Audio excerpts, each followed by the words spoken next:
하나님 말씀 마태복음 26장 46절 되겠습니다. 우리 한 절 같이 읽겠습니다. 시작. 일어나라 함께 가자. 보라 나를 파는 자가 가까이 왔느니라. 아멘. 아멘. 우리 교회는 지난 1년간 일어나라 함께 가자 목회표에 따라서 한 해를 달려왔습니다. 올해의 마지막 주일이고 올해를 마무리하는 마지막 날을 맞이해서 우리 각자는 자신에게 진지한 질문을 던져보아야 될 줄로 압니다. 과연 나는 일어나서 함께 갔는가 하는 질문 말이죠. 이 질문을 나누어서 본다면 먼저 나는 깨어서 일어났는가 하는 질문을 던져보아야 되겠고요. 두 번째는 나는 함께 하였는가, 그리고 세 번째는 과연 세상을 향해서 나아갔는가 하는 질문이 되겠습니다. 오늘 본문의 배경은 주님께서 십자가에 달리시기 전날 밤에 돌아가실 것을 예고하셨을 때에 제자들은 슬픔과 비탄에 젖어서 깊은 잠에 빠지고 말았습니다. 잠자는 그들을 향해서 주님께서 말씀을 하십니다. 바로 앞에 있는 40절에서는 너희가 나와 한 시간도 깨어 있을 수 없더냐라고 사랑으로 책망하시지요. 그리고 동일한 본문에서 누가복음 22장 46절에서는 어찌하여 자느냐, 시험에 들지 않게 일어나 기도하라, 이렇게 권면하십니다. 영적인 잠을 자게 되면 시험에 들기 때문에 기도에 깨어 있으라, 이렇게 말씀하신 것입니다. 지난 3년 반의 코로나 사태는 그동안 일상적으로 영위하던 모든 삶이 멈추는 시간이었습니다. 경제가 멈추고 교육이 멈추고 예배와 만남이 멈추게 되었습니다. 그 멈추는 시간을 통해서 그동안 우리가 인식하지 못했고 또 감추어져 왔던 삶의 진실이 하나님 앞에 벌거벗은 모습으로 드러나게 되었습니다. 하나님께서는 전혀 상상하지 못했던 위기 상황으로 우리를 내몰아 가셔서 영적인 잠에서 깨어나게 하시고 우리 자신과 사회 그리고 교회의 병든 모습을 발견하게 하시는 것입니다. 코로나 사태를 통해서 하나님께서는 우리 사회가 성공과 부여와 영광의 사닥다리를 타고 끝없이 올라가도록 탐욕을 부추기는 상향성의 사회임을 폭로하셨습니다. 자신이 신념과 느낌과 욕망에 따라 살아가는 것을 최고의 가치로 여기는 자아 숭배의 사회임을 노출시키셨습니다. 그 결과 지식과 물질과 지위가 고착화되어버린 양극화의 사회임을 고발하셨습니다. 코로나는 바로 이런 사회적인 토양에서 중국의 우한에서부터 전 세계로 전파되어서 우리나라를 비롯해서 전 인류가 함께 고통을 겪게 만든 것입니다. 이런 상황에서 한국교회는 코로나 사태의 직격탄을 맞게 되었는데요. 교회 학교가 붕괴되고 교인들, 특별히 젊은 층이 탈교회화하고 나아가서 세속화되었습니다. 남아있는 교인들은 고령화되어서 교회의 미래를 가늠하기가 어려운 상황까지 내몰리게 되었습니다. 이 와중에서 작은 교회들은 큰 타격을 입어서 많은 교회가 사라지게 되었습니다. 더구나 한국의 기독교, 불교, 천주교, 주류를 잇는 종교의식 조사에서 기독교의 이미지가 가장 나빠서 향후 교회의 생존을 염려할 수밖에 없는 상황까지 이르게 되었습니다. 하나님께서는 환상을 통해서 에스겔 선지자를 인도하셨는데요, 에스겔 골짜기로 그를 인도하셔서 죽은 사람들의 뼈가 가득한 모습을 보여주셨습니다. 바로 그것은 영적인 잠이 들다 못해서 죽어가고 있는 오늘 한국교회의 영적 현실을 보여주는 환상이 아닌가 하는 생각이 들면서 두려움을 갖게 됩니다. 이런 어두운 현실에서 교회가 잠에서 깨어나고 활력을 되찾을 수 있는 소망은 과연 어디에 있을까요? 그것은 바로 소망의 원천이신 살아서 역사하시는 하나님인 줄로 믿습니다. 예레미야 33장 2절 3절 말씀에서는 이를 행하시는 여호와, 그것을 만들며 성취하시는 여호와, 그 이름을 여호와라 하는 자가 이같이 이르시도다. 너는 내게 부르짖으라. 내가 내게 응답하겠고 내가 알지 못하는 크고 비밀한 일을 내게 보이리라 말씀하십니다. 성도 여러분, 스스로 질문해 보시기 바랍니다. 올 한 해 나는 하나님께서 유일한 소망임을 인정하고 하나님께 나와서 부르짖었는가? 나를 일으켜달라고, 교회를 살려달라고 애통하며 몸부림을 쳤는가 하는 질문입니다. 우린 종종 위를 향하여 하나님을 바라보는 대신에 사람을 의식하고 사람을 의지하는 경향이 있습니다. 옆을 바라보는 습관인 것이죠. 그래서 소망이 사라졌다, 믿을 사람이 없다, 낙심할 때가 많습니다. 하지만 하나님께서는 폐허가 된 땅에서도 생명의 역사를 일으키시는 능력의 하나님이십니다. 이사야 40장 29절 이하의 말씀에서 소년이라도 피곤하며 곤비하며 장정이라도 넘어지며 쓰러지되 오직 여호와를 앙망하는 자는 새 힘을 얻으리니 독수리가 날개치며 올라감 같을 것이요 다른 박질하여도 곤비하지 아니하겠고 걸어가도 피곤하지 아니하리로다 라고 약속하십니다. 우리가 하나님을 바라보며 예배 이 자리로 나와서 거룩하신 하나님의 임재를 경험하고 전능하신 성령의 역사를 체험하게 될 때 교회는 깨어나고 일어설 수가 있는 것입니다. 이런 사람의 예로서 이사야는 성전에서 홀로 하나님께 나와서 기도했습니다. 16세 유다 왕으로 등극해서 나병의 결례 죽기까지 52년 동안 이스라엘을 다스렸던 사람이 우시야 왕입니다. 참으로 위대한 왕으로서 그는 유다의 희망이었습니다. 그런데 그런 우시야가 죽었습니다. 소망이 사라진 것입니다.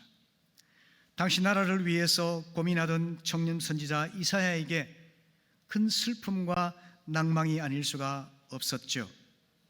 여러분, 언제나 사람을 보면 실망하고 낭망할 수밖에 없음을 깨닫게 되시기를 바랍니다.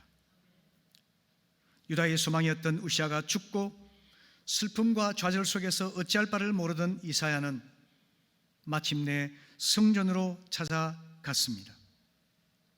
상심한 가운데 홀로 성전에서 기도하며 예배하는 중에 거룩하신 하나님의 임재를 경험하게 됩니다. 자신이 얼마나 추한 존재인지, 얼마나 악한 존재인지, 얼마나 이중적이고 위선적인 존재인지를 깨닫게 되었습니다. 그래서 애통하며 회개했습니다. 바로 그에게 하나님께서는 은혜를 부어주셔서 그를 새롭게 하시고 새로운 소명을 부여하신 것을 우리는 봅니다. 성도 여러분, 올 한 해 눈을 옆으로 돌려서 곁눈질 하신 적이 없습니까? 그렇다면 불평, 불만, 절망이 우리를 압도하게 될 것입니다. 오직 위를 향하여 하나님께 나오는 한 사람에게서 하나님의 갱신과 부흥의 역사가 일어나게 되는 것입니다. 그것은 하나님께 나와서 독대하는 시간입니다. 영혼의 무릎을 꿇는 시간입니다. 내년에는 매일 아침, 저녁이든 언제든지 하나님을 독대하실 수 있도록 기도실을 개방해서 하나님께 나올 수 있도록 환경을 열 생각입니다. 성도 여러분, 갱신은 인간의 노력과 능력으로 되는 것이 아니라 전적으로 하나님의 주권적인 역사입니다. 하나님께 나와 무릎을 꿇고 주님의 임재를 경험하고 하나님의 은혜를 부르짖을 때에 하나님께서는 교회가 생존할 뿐만 아니라 갱신되어서 하나님 나라의 도구로 쓰임받도록 허락하여 주실 줄로 믿습니다. 하나님은 그런 분이기 때문입니다. 이사야 40장 3장 19절에서 하나님은 새 일을 행하리라 말씀하시고 하나님께서는 광야의 길을 내시고 사막에 강을 내시는 분이라고 선포하십니다. 여러분, 길 없는 광야의 길을 누가 낼 수 있을까요? 물 없는 사막에 강물이 흘러넘치도록 하는 일을 누가 할 수가 있을까요? 오직 전능하신 하나님만이 행하실 수가 있는 것입니다. 우리가 하나님 앞에 나아가서 독대하며 울며 애통하며 하나님의 은혜를 구할 때에 하나님께서 우리를 새롭게 하실 뿐만 아니라 부흥되게 하실 줄로 믿습니다. 새로운 해는 성령님이 행하시는 위대한 기적을 경험하는 복된 해가 되기를 축복합니다. 아멘.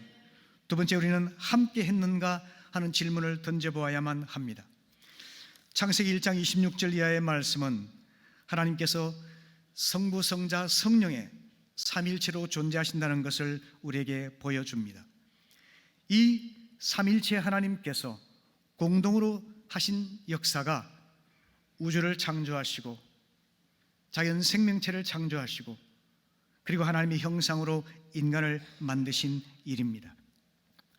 인간의 범죄 후에 죄로 단절된 하나님과 사람 사이에 그리고 사람과 사람 사이에 다리를 놓기 위해서 하나님의 아들 예수를 십자가에서 대신 죽게 하셨습니다. 그래서 하나님과의 막혔던 관계를 회복시키시고 교제를 가능하게 하셨습니다. 고전 1장 9절의 말씀, 너희를 불러 그 아들 예수 그리스도 우리 주로 더불어 교제케 하시는 하나님은 미쁘시도다 말씀하시지 않습니까? 그래서 십자가는 공동체의 교제 회복을 위한 하나님의 사역이 되는 것입니다. 우리는 주님의 십자가 사역의 기초에서 교회가 세워졌음을 믿습니다. 이 교회는 성도의 교제가 살아있는 신앙 공동체를 회복하지 않으면 안 되는 것입니다. 하나님을 믿고 섬기는 신앙생활은 혼자 돌을 닦거나 수행하는 것이 아닙니다. 타인과 담을 쌓고 혼자 믿음 생활하는 사람은 건강할 수가 없습니다. 공동체를 떠난 삶은 영적인 죽음과 같다는 것을 꼭 기억하시기를 바랍니다. 하나님께서 공동체로 존재하시고 공동체로 일을 하신 것처럼 십자가로 공동체를 회복하신 하나님께서는 우리가 공동체 안에서 함께 생활하며 함께 섬기기를 원하시는 것입니다. 우리는 바로 이 때문에 어려움 가운데서도 가정교회를 행하고 있지 않습니까? 자문해 보십시오. 올 한 해 동안 나는 공동체로 모여 함께하는 일을 위해서 얼마나 애를 썼는가 하는 질문인 것입니다. 공동체의 교제를 위해 창조된 인간은 아담의 범죄 이후 하나님의 얼굴을 대면하지 못해서 도피했습니다. 에릭 프롬이 말했던 도피하는 인간이 여기에서 모티브를 갖게 된 것이죠. 도피하는 인간은 정욕과 탐욕의 노예가 되어서 소외된 삶을 살 수밖에 없습니다. 인간 소외의 현실은 인간의 개인적인 삶과 인류 역사 속에서 계속 증폭되고 있습니다. 우리가 지금 경험하고 있는 물질과 권력과 지위와 학벌과 배경과 심지어 외모의 바탕에서 인간을 차별하는 소외 현상은 해를 갈수록 더해가고 있지 않습니까? 하나님 품을 떠나 소외된 인간을 사회심리학에서 고슴도치 인간이라고 부르는데요, 고슴도치는 방음막을 치고 바늘로 타인을 찔러서 아무도 접근하지 못하게 하지 않습니까? 그처럼 자기만의 세계에 갇혀서 지내면서 고독과 소외를 느끼면서 동시에 공동체적인 교제를 갈망하는 인간의 이중적이고 모순적인 실존에 대해서 고슴도치 딜레마라 이렇게 말을 하기도 합니다. 코로나 바이러스 사태는 고슴도치 딜레마라는 인간의 실존적인 이런 모순을 가장 극명하게 보여주었던 사건입니다. 전대미문의 코로나 사태가 강요한 소외와 단절의 현실을 극복하기 위해서 수많은 신학자들은 이구동성으로 이렇게 말합니다. 공동체성의 회복이야말로 교회가 나아가야 될 분명한 방향이라고 말이죠. 마가복음 3장 32절 이하의 말씀은 우리 주님께서 교회가 어떤 곳인지 일러주는 중요한 본문입니다. 같이 읽어보실까요? 시작. 누가 내 어머니이며 동생들이냐 하시고 둘러앉은 자들을 보시며 이르시되 내 어머니와 내 동생들을 보라. 누구든지 하나님의 뜻대로 행하는 자가 내 형제요 자매요 어머니이니라. 아멘. 주님께서는 예수 그리스도를 주로 고백하는 자를 통해서 새로운 영적인 가족, 세상이 흉내낼 수가 없는 새 가정을 창조하겠다고 선언하십니다. 성도 여러분, 자문해 보십시오. 나는 예수 그리스도를 구주로 영접하고 하나님 자녀가 되었는지, 동시에 나는 교회 공동체에 소속되어서 영적인 가족의 삶을 적극적으로 살아가고 있는지 질문해 보시기를 바랍니다. 아니면 종교 소비자처럼 자신의 영적인 필요만 채우면서 철저히 홀로 지내고 있는지 돌아볼 수 있기를 바랍니다. 신학교회는 가정교회 비전을 우리에게 보여주고 있습니다. 신학교회는 예수의 십자가로 화해되어서 한 몸을 이룬 영적인 가족으로서의 교회 모습을 우리에게 분명히 보여주고 있습니다. 죄로 인해서 관계가 와해되었다 한다면 십자가를 통해서 화해된 교회의 모습을 우리에게 보여주고 있는 것이죠.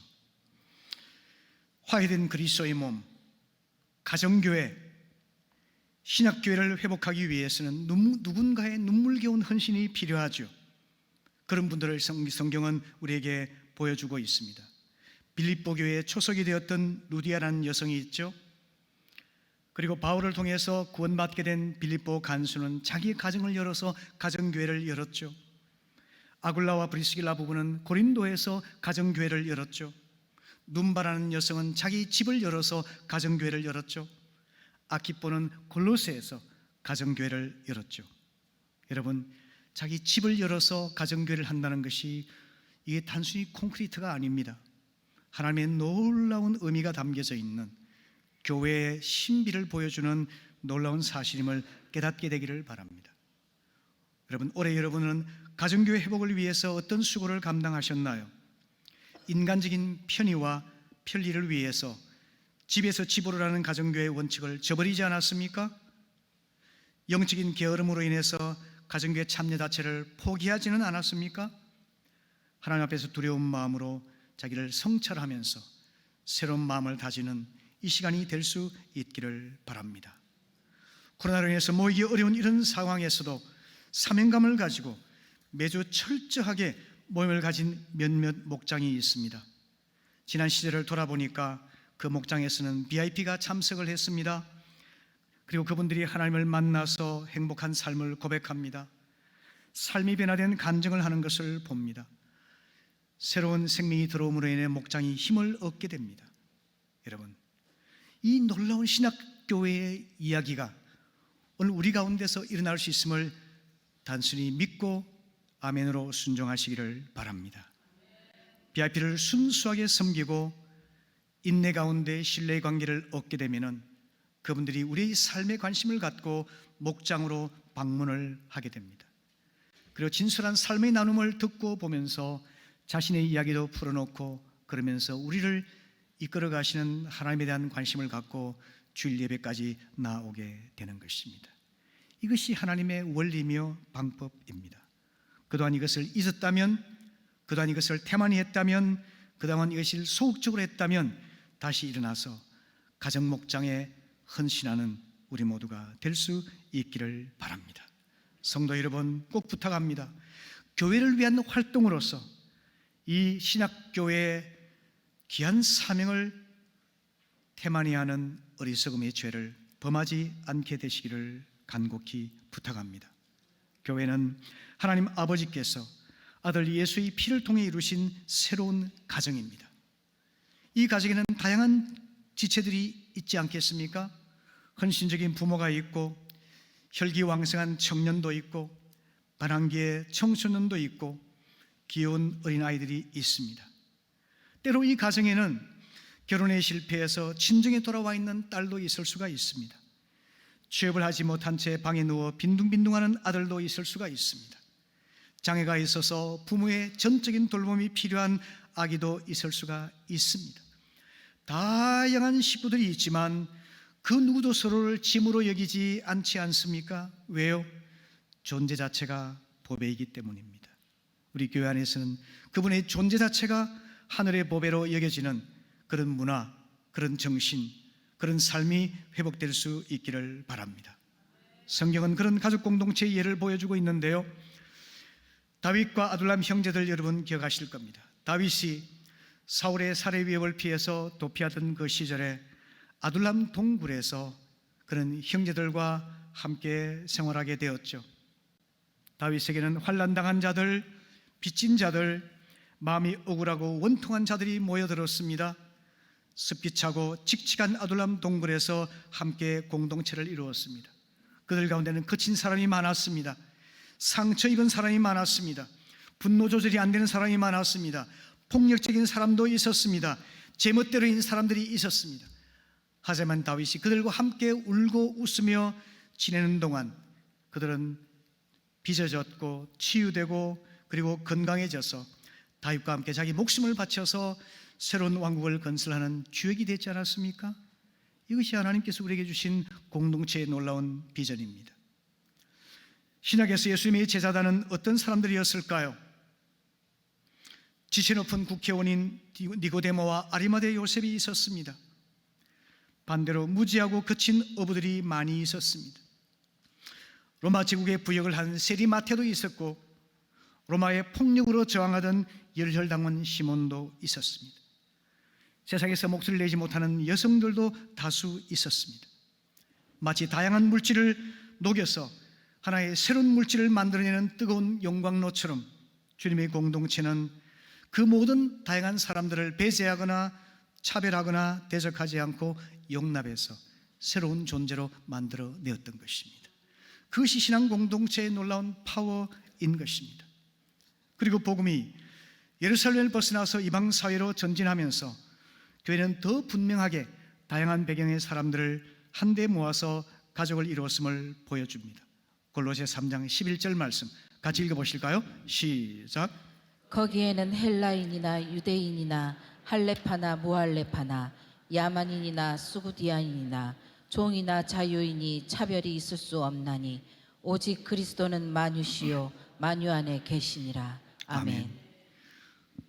지금 이 골로새 교회는 인종이나 혈통이나 문화나 계급이나 성별이나 지식이나 돈 등으로 인해서 누구도 차별하거나 배제하지 않고 수용해서 한 몸을 이루는 것이 하나님의 새로운 교회의 비전임을 강조하고 있지 않습니까?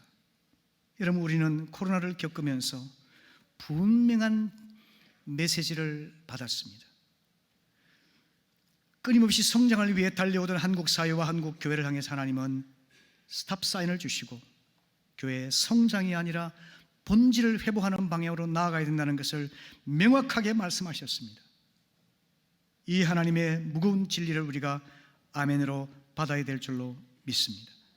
하나님의 새로운 가정, 화해된 그리스도의 몸, 이 교회의 비전을 다시금 회복하기 위해서 몸부림을 치고 우리 속에 있는 세속적인 욕망, 우리 속에 있는 위선, 탐욕 이런 것들을 주님 앞에 다 털어내놓고 순결하고 거룩한 그리스도의 몸을 회복하는 것이 앞으로 나아가야 될 방향이 되는 것입니다. 코로나로 인해서 예배 참석이 어려워지고 성도들 간의 교제에 대한 갈망이 높아지면서 연령별 친교 모임을 재개할 수 있도록 해달라는 건의가 여러 번 들어왔습니다. 그래서 몇 주 전부터 친교 모임을 시작하게 되었는데요, 여러분, 친교 모임을 하시되 꼭 잊지 말아야 될 것이 있습니다. 친교 모임이 가정 목장을 대체하는 것이 아니라는 사실입니다. 가정 목장을 보완해주고 강화시켜주는 방향으로 나아가야만 하는 것입니다.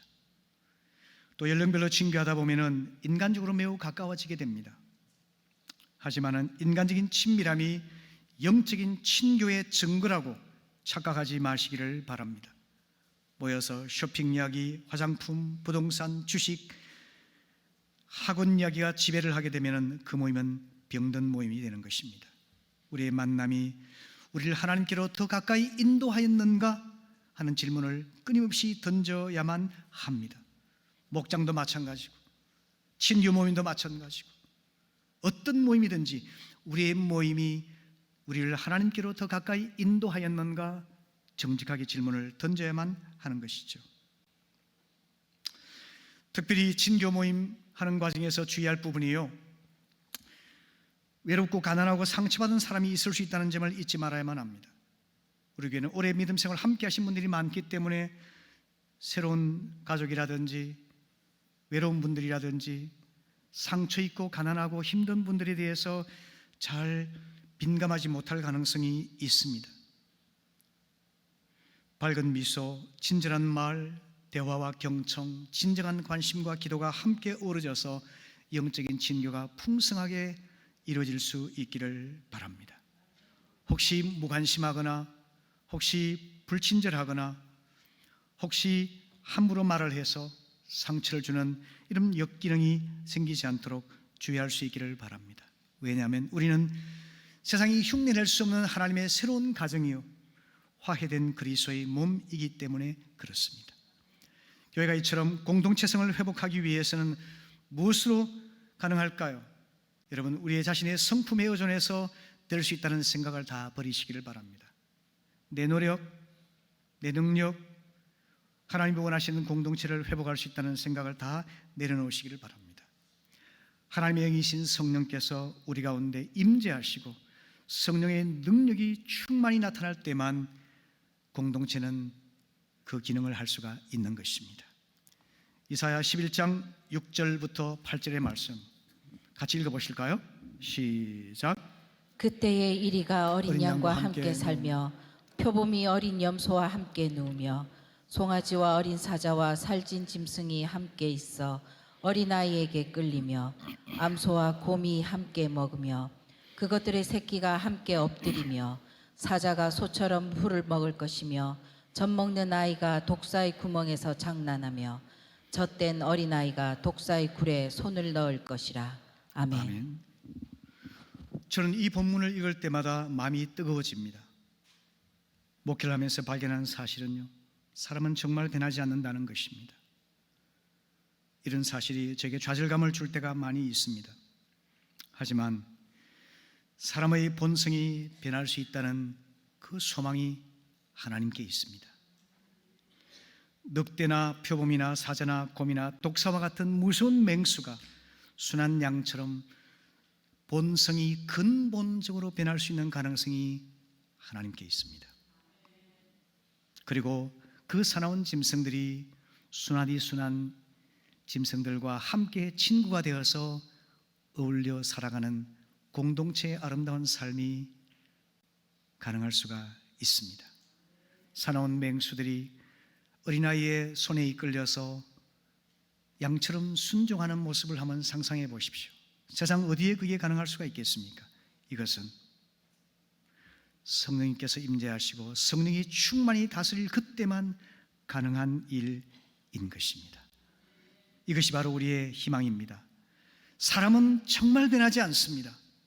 그러나 하나님의 성령이 우리를 충만하게 다스려 주시면 존재의 본성이 변화되고 우리 성품의 악한 독소가 빠져나가서 순하디 순한 양처럼 변화되어서 더불어 함께 화평한 삶을 살아가는 화해된 그리스도의 몸, 그 비전이 이루어질 수가 있는 것입니다. 질문해 보십시오, 여러분. 올해 나는 얼마나 화평을 누리고 살았는지, 나는 얼마나 화평의 피스메이커로서 살아왔는지 한번 질문을 던져보고 성령님 앞에 무릎 꿇고 나아갈 수 있기를 바랍니다. 그것은 성령이 충만할 때만 가능한 일입니다. 그래서 우리는 에베소 5장 16절 이하의 말씀, 세월을 아끼라 때가 악하니라. 그러므로 어리석은 자가 되지 말고 우리 주의 뜻이 무엇인가 이해하라. 술 취하지 말라. 이는 방탕한 것이니 오직 성령으로 충만함을 받으라. 이 말씀을 아멘으로 받아야만 하는 것입니다. 여러분, 말씀의 무지에서 어리석게 살지 않으셨습니까?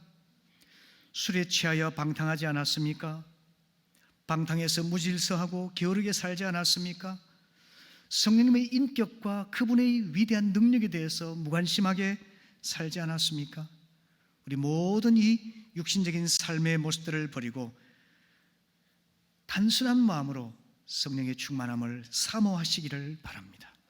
성령의 완전한 다스림을 받아서 머리부터 발끝까지 우리의 육체와 정신과 우리의 영혼 전부가 성령님의 완전한 다스림 받아서 존재의 근본 본성이 변화되고 우리의 가치관이 변화되고 생활 습관이 변화되고 생활 방식이 변화되고 우리의 언행 심사가 변화되는 존재의 기적이 일어날 수 있기를 바랍니다. 하나님 이것을 우리에게 약속해 주셨어요. 우리가 깨어나 일어나기만 하면 우리는 함께 세상을 향해서 나아갈 수가 있습니다. 이것이 바로 리치아웃입니다. 리치인 하나님을 향하여, 리치업 하나님을 향하여, 리치인 서로를 향하여, 그리고 리치아웃 세상을 향해서 나아가는 교회가 될 수 있는 것이죠. 이럴 때 복음 전파와 선교를 통해서 풍성한 열매가 맺혀지고 하나님의 교회는 자연적 성장이라는 성경적인 복을 누리게 될 것입니다. 성도 여러분, 올해 마지막 주일, 올해 마지막 날 하나님이 주시는 일어나라 함께 가자, 제가 일부러 느낌표를 붙였지 않습니까? 이유가 있습니다. 여러분에게 도전을 드리기 위해서, 명령법이 아니라 여러분의 마음에 공감을 일으키기 위해서 제가 일부러 마침표를 썼습니다. 예전에는 제가 일어나라 함께 가자 명령으로 썼죠. 올해 마지막 날에는 공감을 일으키기 위해서 함께 갑시다 라고 마침표를 썼습니다. 오늘 하나님의 간곡한 말씀에 따라서 우리가 하나님 앞에 나아가 독대하면서 우리 영혼이 새로워지고 하나님 안에 소망을 두게 될 수 있기를 바랍니다. 함께 교회 공동체로 모여서 하나님이 원하시는 새 가정, 화해된 그리스도의 몸을 회복할 수 있기를 바랍니다.